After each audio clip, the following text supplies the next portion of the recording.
दोस्तों, जब आप प्रैक्टिकल में प्राइवेट कंपनी या इंडस्ट्रियल में काम कीजिएगा तो कंट्रोल वायरिंग और पावर का कनेक्शन जानने से नहीं होगा। आपको एक एक फॉल्ट के बारे में भी नॉलेज बनाना पड़ेगा, तब बहुत जल्दी आइडेंटिफाई कर सकते हैं कि एक DOL starter, or DOL starter या स्टार डेल्टा स्टार्टर में क्या क्या फॉल्ट आता है। चाहे आपका एमसीबी हो, पुश बटन हो, पावर कॉन्टैक्टर हो या एक्जुलरी कॉन्टैक्टर हो या आपका एक सेलेक्टर स्विच हो। आज जिस तरह से दोस्तों मैं आप लोगों को एक एक फॉल्ट के बारे में बताऊंगा, टोटल 25 गो फॉल्ट। वीडियो को अच्छा से देखिएगा। जब आपके पास फॉल्ट आएगा तो बहुत आसान तरीका से आप आइडेंटिफाई कर सकते हैं। तो जो आप क्लास 1 में या पार्ट 1 में सीखे थे कि एक जो आपका डॉल स्टार्टर है, इसको हम 5 तरीका से किस तरह से कनेक्शन करेंगे। अगर इस वीडियो को आप देखे हैं तो आज जो फॉल्ट के बारे में मैं बताऊंगा बहुत आसान तरीका से नॉलेज बना सकते हैं, क्योंकि दोस्तों मैं आप लोगों के साथ अपना जो प्रैक्टिकल एक्सपीरियंस है वो शेयर करता हूं और प्रैक्टिकल तरीका से ही आप लोगों को समझाता हूं।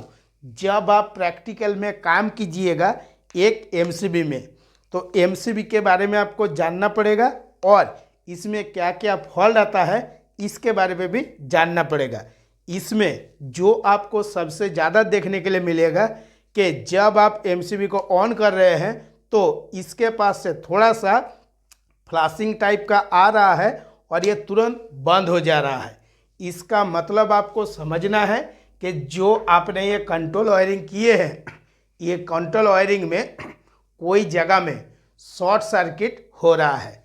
चाहे आपका न्यूट्रल और फेज पे भी शॉर्ट सर्किट हो सकता है। जो आपका इंडिकेशन लैंप लगा हुआ रहता है, इंडिकेशन लैंप पे भी आपका शॉर्ट सर्किट हो सकता है। इसके बाद एक बार, 2 बार, 3 बार, 4 बार, 5 बार जब आप इस एमसीबी को ऑन करिएगा, इसके बाद जब आप एमसीबी को ऐसे ऑन करने जाइएगा तो ऐसे डायरेक्ट ऑन नहीं होगा, ऐसे फ्री हो जाएगा। तो ये इसका भी सॉल्यूशन है किस तरह से ना, ये जो एमसीबी आप 4 बार 5 बार ट्रिप करा दिए हैं तो इसको आपको छोड़ देना है 10 से 15 मिनट। इसके बाद ये जो इसका हैंडल है ऐसे धीरे धीरे ऐसे ठोकना है।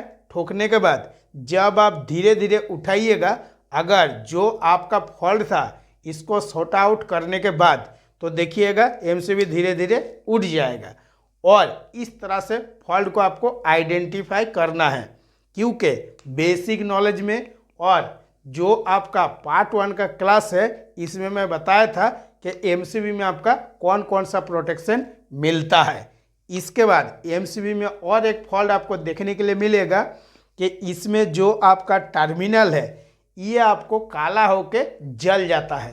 तो आखिर ये जलने का कारण क्या है ना, जब आप कनेक्शन करते हैं, ज़्यादातर आपको ये जलने वाला जो फॉल्ट है ये पावर कनेक्शन में देखने के लिए मिलेगा। कंट्रोल पे भी कोई कोई जगह में आपको देखने के लिए मिलेगा जिस तरह से फेज सप्लाई आ रहा है। इसका जो मेन कारण होता है वो होता है लूज कनेक्शन। और बहुत ज़्यादा अगर लोड दे के चला रहे हैं कोई कारण से, कभी कभी क्या होता है ये एमसीबी ट्रिप नहीं करता है। कंटिन्यू ओवरलोड में जब आप चलाइएगा तो इसका जो टर्मिनल है वो आपका जल जाता है। जो एमसीबी का फॉल्ट के बारे में मैं बता रहा हूँ, जब आप प्रैक्टिकल में काम कीजिएगा तो देखिएगा सेम टू सेम आपका मैच हो जाएगा। इसको छोड़ के और एक फॉल्ट जो है सबसे ज़्यादा देखने के लिए मिलता है कि एमसीबी जो रेटिंग का हमको लगाना चाहिए उस रेटिंग का हमने नहीं लगाया। कोई जगह में आपको सी टाइप का लगाना चाहिए था, कोई जगह में आपको जेड टाइप का लगाना चाहिए था और आपने नहीं लगाए। कोई जगह में आप बी टाइप का एमसीबी लगा दिए। जैसे ये बी टाइप का एमसीबी है 10 एम्पियर का। अब इसमें क्या होगा, जैसे फॉर एग्जाम्पल कोई जगह में अगर आप मोटर को बार बार बंद चालू करते हैं तो इसमें क्या होगा, कभी कभी आपका मोटर तो ठीक एकदम चालू हो जाएगा, लेकिन कभी कभी क्या होगा ये जो एमसीबी है ये आपका बार बार ट्रिप हो जाएगा। तो पहले आपको क्या करना है, आपको देखना है कि जो हम एमसीबी लगाए हैं वो हम कौन सा टाइप का लगाए हैं। इंडस्ट्रियल में ज़्यादातर आपको देखने के लिए मिलेगा, सबसे ज़्यादा वो है सी टाइप का एमसीबी। छोटा छोटा गलती जो है हम लोग अगर बारीकी से देखने लगेंगे तो फॉल्ट को ज़्यादातर आप देखिएगा 100% में से 80% जो है वो आप उसको ठीक कर सकते हैं। अगर बारीकी से आपको चेक करने का तरीका मालूम है, अगर नहीं भी मालूम है कोई दिक्कत नहीं है। मैं जिस तरह से बता रहा हूँ वीडियो को आपको शुरू से लेकर लास्ट तक देखना है, तब भी आप बारीकी से फॉल्ट को ठीक कर सकते हैं। इसके बाद दोस्तों आ जाता है ये ऑयलर के बारे में। ऑयलर पे भी वही सेम टू सेम फॉल्ट देखने के लिए मिलता है कि ये आर वाई और बी जो है, ये जो तीनों पोल है, कभी कभी आपका गर्म होने के चलते, मतलब लूज कनेक्शन के चलते ये खराब हो जाता है। तो जब भी आप इलेक्ट्रिकल में काम करिएगा तो ज़रूर जो भी आपका जितना सारा वायर है बहुत दबा के आपको वायर को टाइट रखना है, क्योंकि इलेक्ट्रिकल में ज़्यादातर आपको देखने के लिए मिलेगा 100% में से 80% जो है केबल कटने का और लूज कांटेक्ट होने के वजह से ही फॉल्ट आता है। अगर आप एक एक वायर को अच्छा से टाइट करके रखिएगा तो लूज कनेक्शन का जो फॉल्ट है वो बिल्कुल भी नहीं आएगा। इसके बाद जब आप प्रैक्टिकल में ये ऑयलर को सेट कीजिएगा तो ये जो सेटिंग पॉइंट दिया हुआ है इसको अच्छा से आपको सेट करना है कि जो मोटर हम चला रहे हैं 3 phase squirrel gauge induction motor, इसका एम्पियर हम किस तरह से सेट करेंगे ना, 80% से ज़्यादा हमको बिल्कुल भी सेटिंग नहीं करना है। और ये किस तरह से सेट होता है अगर आप व्हाट्सएप में रिक्वेस्ट कीजिएगा, अगर इसी वीडियो में कमेंट कीजिएगा तो ऑलरेडी हम वीडियो बनाए हैं, उस वीडियो को देख लीजिएगा। इसके बाद ये जो ऑयलर है इसको जब आप टेस्ट करते हैं तो जब आप इसको ऐसे दबा के रीसेट किए, देखिएगा जैसे ऐसे रीसेट कर रहे हैं, कभी कभी घुस नहीं रहा, इसको हम लोग क्या करते हैं ऐसे ठोक के रीसेट कर देते हैं। तो इसको दबा के चेक भी कीजिएगा कि परफेक्ट काम कर रहा है या नहीं कर रहा है। इसमें कभी कभी क्या होता है ठीक से आपका रीसेट जो है वो नहीं हो पाता है, इसीलिए टेस्ट और रीसेट चेक करके आपको ऑयलर को लगाना है। उसके बाद जब आपका बार बार किसी मोटर में देखिएगा जितना एम्पियर में आप सेट करके रखे हैं और उससे ज़्यादा बार बार जा रहा है तो ये जो आपका ऑयलर का 95 96 है क्या होगा, एनो हो जाता है ट्रिप होने के बाद। लेकिन जब आपका ऑयलर बहुत ज़्यादा गर्म हो जाएगा तो रीसेट होने में काफ़ी आपका टाइम लगता है। आप इसको अगर घुमा के लॉक कर दीजिएगा, ठीक है, ऐसे घुमा के लॉक होता है तो अब क्या हो गया, ये ऑटो में हो गया। और पहले क्या था मैनुअल में था, तो ऑटो में कर भी दीजिएगा, एक बार अगर ट्रिप हो जाएगा तो जल्दी आपका रीसेट नहीं होगा, चाहे 5 सेकंड हो, 10 सेकंड हो, 20 सेकंड के बाद ही आपका रीसेट होगा। तो ये गलती नहीं करना है। ज़्यादातर जब आप प्रैक्टिकल में काम करिएगा तो इसको हमेशा मैनुअल में रखना है, तभी क्या होगा, कोई कारण से अगर मोटर में कुछ फॉल्ट आएगा तो ये ट्रिप हो जाएगा।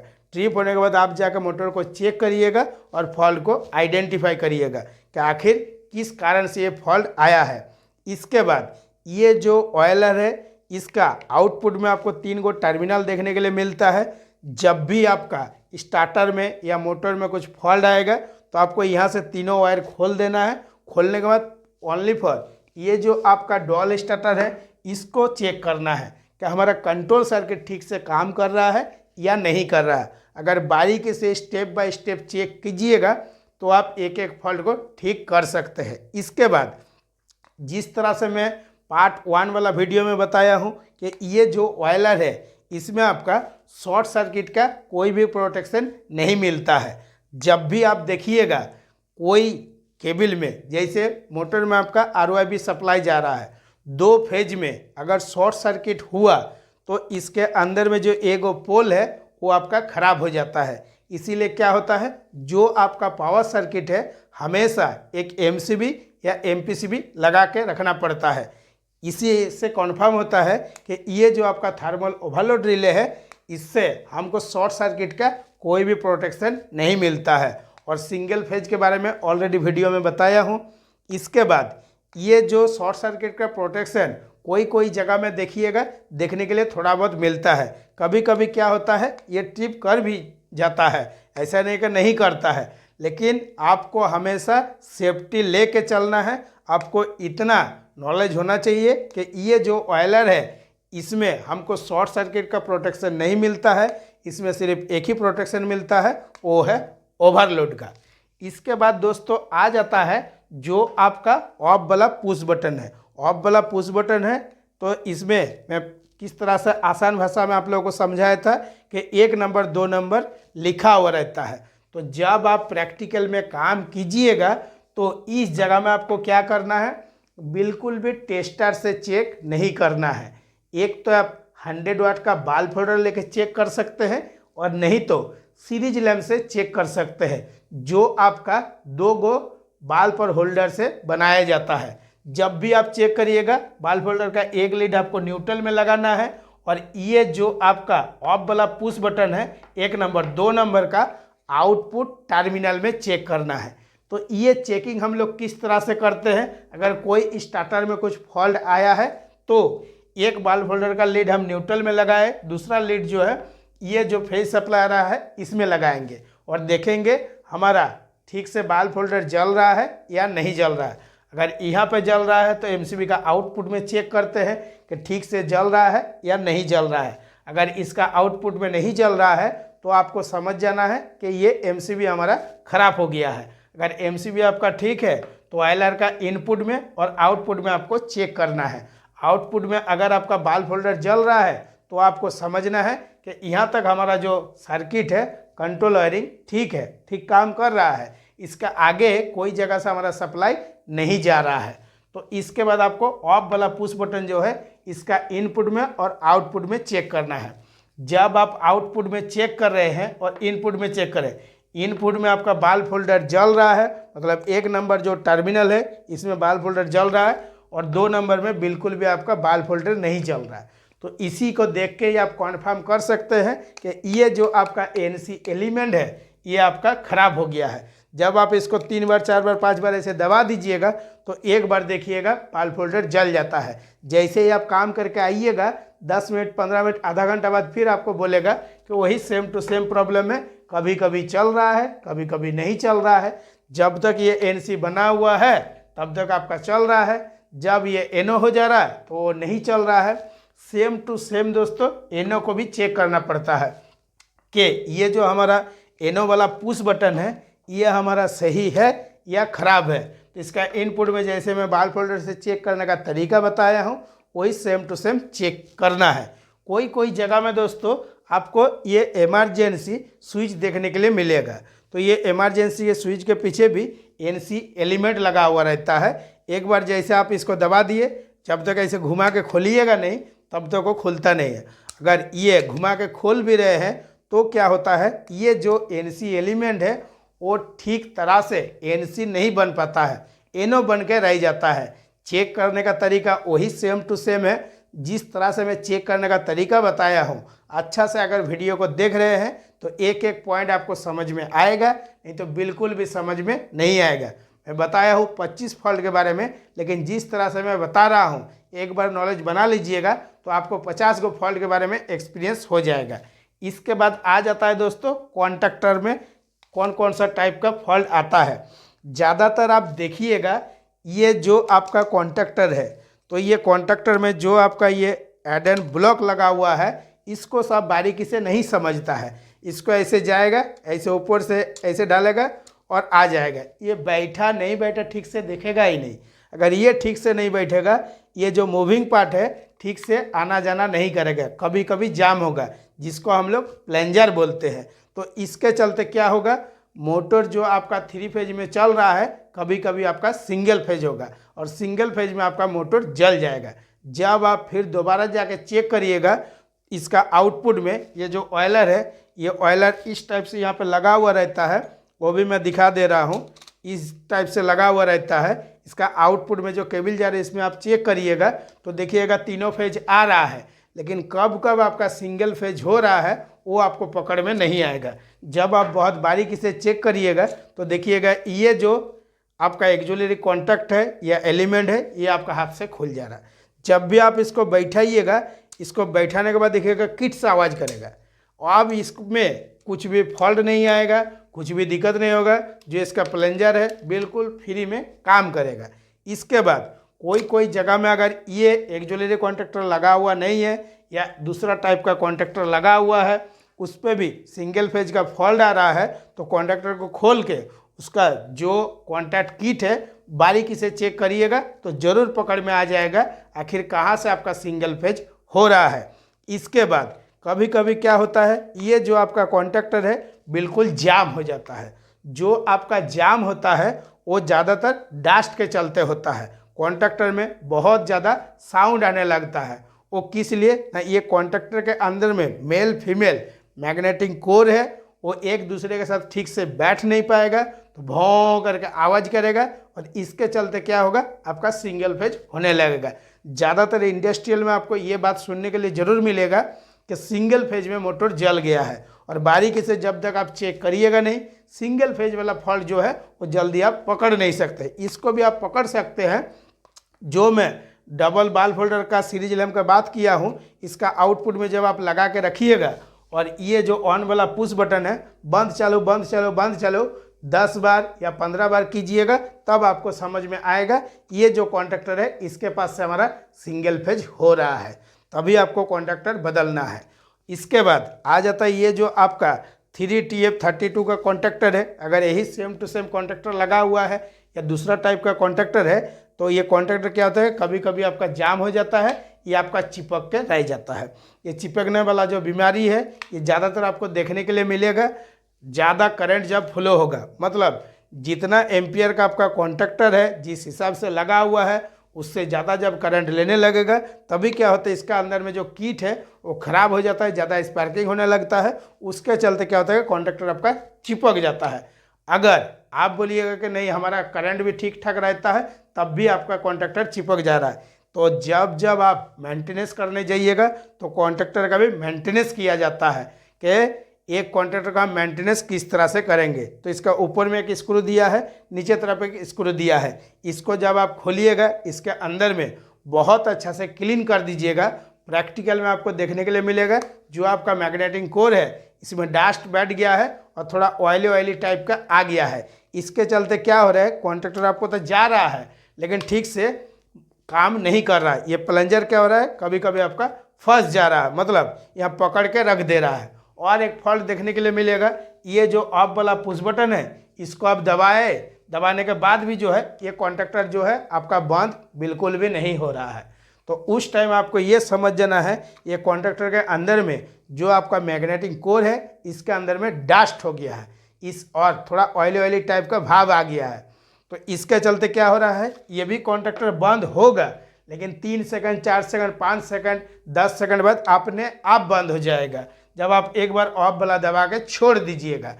इसमें क्या होता है कि नॉर्मल कंडीशन में आने में थोड़ा सा टाइम लगता है। सप्लाई तो आपका कट गया है और कटने के बाद भी ये आ नहीं रहा, तो ज़्यादातर क्या होता है, ये जो एनो एडेन ब्लॉक है इससे अगर कंटिन्यू फेज सप्लाई जाता रहेगा तो कभी कभी आपका बंद नहीं होता है।